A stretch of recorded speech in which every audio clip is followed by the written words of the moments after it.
readers, welcome back to my channel. Lila Wanders and Reads, Lee here, and welcome to an author spotlight. This month, I am spotlighting James Baldwin. Let me tell you why.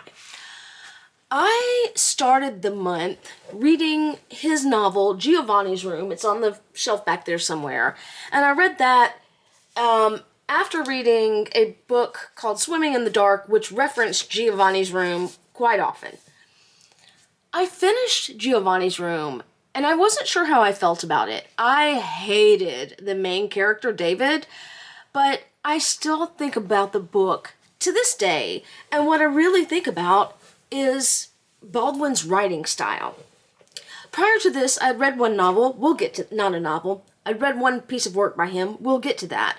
But I started kind of preparing for this video by beginning to read and watching the film I Am Not Your Negro, directed by Raoul Peck, and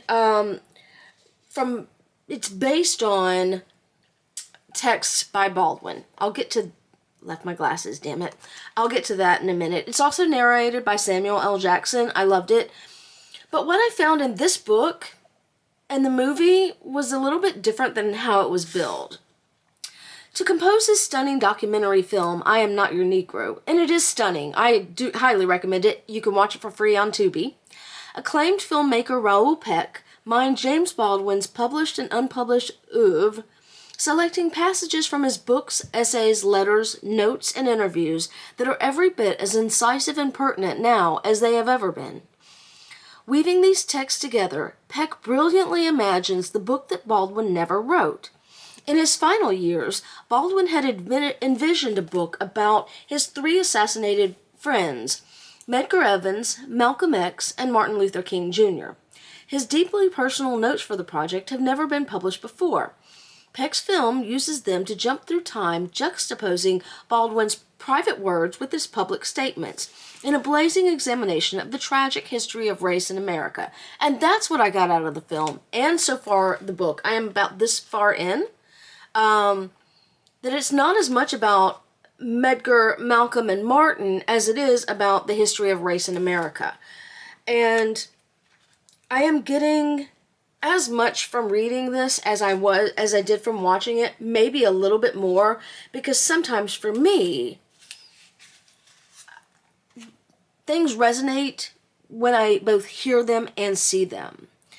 And one thing that really struck out to me, I had to rewind it to make sure I heard what she said correctly, but there's an interview, a brief interview with a woman in the South, and she says, God forgives murder and he forgives adultery, but he is very angry and he actually curses all who do integrate.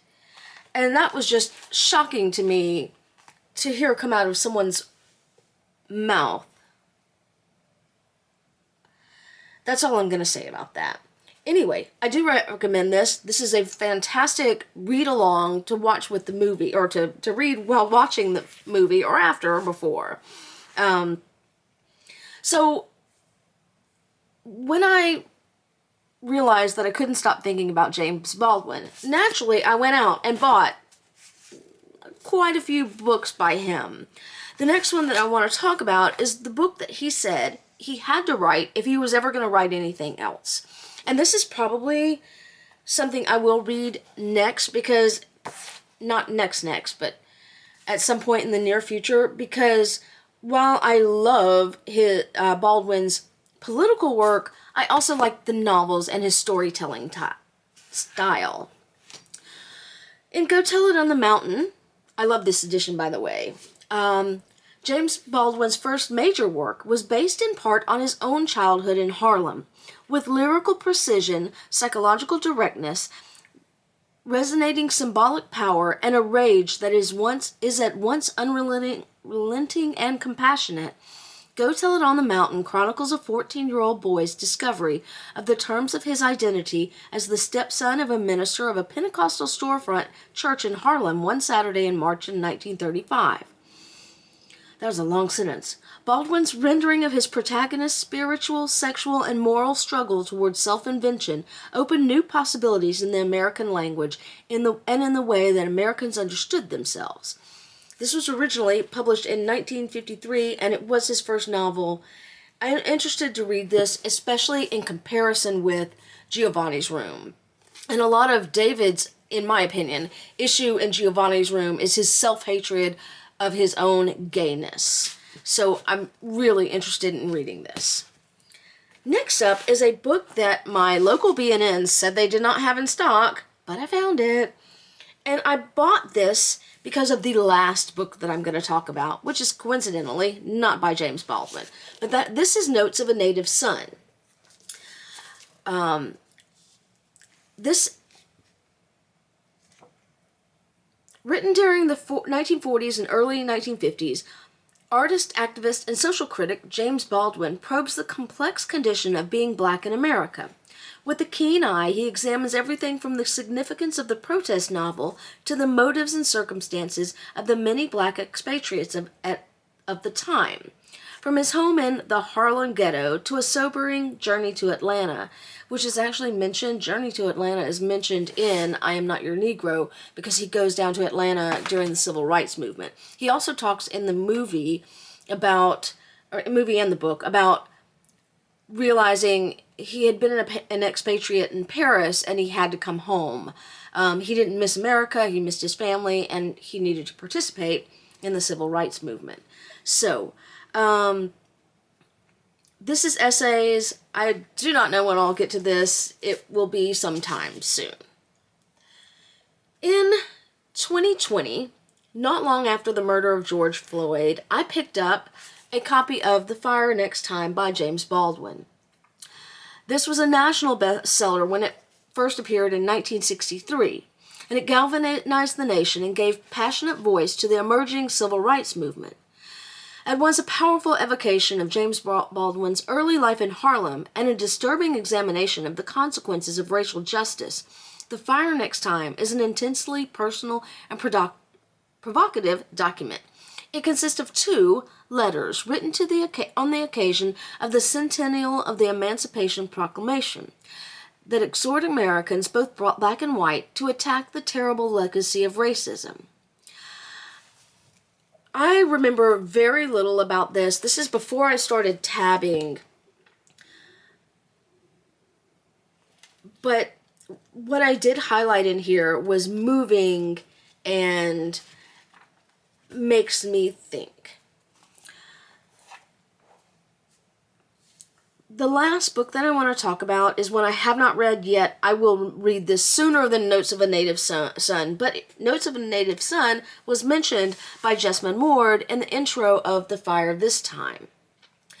So this title is a play off of Baldwin's The Fire Next Time. And this was written after the killing of Trayvon Martin. I got my names mixed up. Back in 2012. And already, so this was published in 2016, but it's already dated. It's already 9 years old. A lot has happened since then. In this groundbreaking New York Times best-selling anthology of essays and poems on race in America, Jessamine Ward brings together the most important voices of a new generation. More than 50 years ago, James Baldwin wrote in The Fire Next Time, that the country is celebrating 100 years of freedom, 100 years too soon. Now, responding to both Baldwin's words and the new tragedies of our day, 18 influential thinkers wrestle with the past, present, and future of American race relations and the black experience. This is an essential collection for anyone who wishes to confront the truth of our nation. I do look forward to reading this, and I do plan to read this sooner rather than later. I did some skimming ahead in here in the intro, and in the intro, Jessamine Ward talks about something that is just fucking unimaginable to me that it could happen even 20 years ago if that's when it happened. She doesn't list the date, but she talks about participating in a presidential classroom in Washington, D.C., and I, along with around 5 of my high school classmates, so this would have been before 2000, met Senator Trent Lott of Mississippi. My schoolmates were white. I was not. Trent Lott took a whip as long as a car off his office table, where it lay coiled and shiny brown, and said to my one male schoolmate, who grinned at Lott enthusiastically, "Let's show 'em how us good old boys do it." And then he swung that whip through the air and cracked it above our heads again and again. That was a goddamn senator. A United States senator did that to children. It's unfucking acceptable. He's 80-something now and not in office. And he got a lot of flack because in 2002, which was after this incident, I believe, he praised Strom Thurmond, the segregationist, and said we'd be a lot better off if he had won the presidency, I believe. Anywho. That concludes my collection of Baldwin and not Baldwin. And I really look forward to reading him. I'm going to finish up either tonight or tomorrow. I Am Not Your Negro. And we'll see what I think about it. I'll do a short on that. Anywho, that is all for me. If you've read any of these books, if you've read Baldwin, I'd love to hear your thoughts about it. I love to engage with people who read the same books that I do, or if you haven't read those books and have some other recommendations, I'd love to hear from you as well. Just drop me a line down in the comments. I try to answer within 24 hours. Sometimes I'm at work, so it may take me a while to respond. Anywho, as always, if you've made it this far, thank you for sticking with me on my journey. I am really excited about next week. Next week, we segue from Black History Month to Women's History Month, and there will be some oh shit, I lost my word, some overlap on that because I will be celebrating women's history, and that includes Black women, women of color, white women, etc. I've got a really exciting video that I'm going to do. It's part of my Women in War series. Really excited to get started on that. Anywho, that is it for me. Happy reading!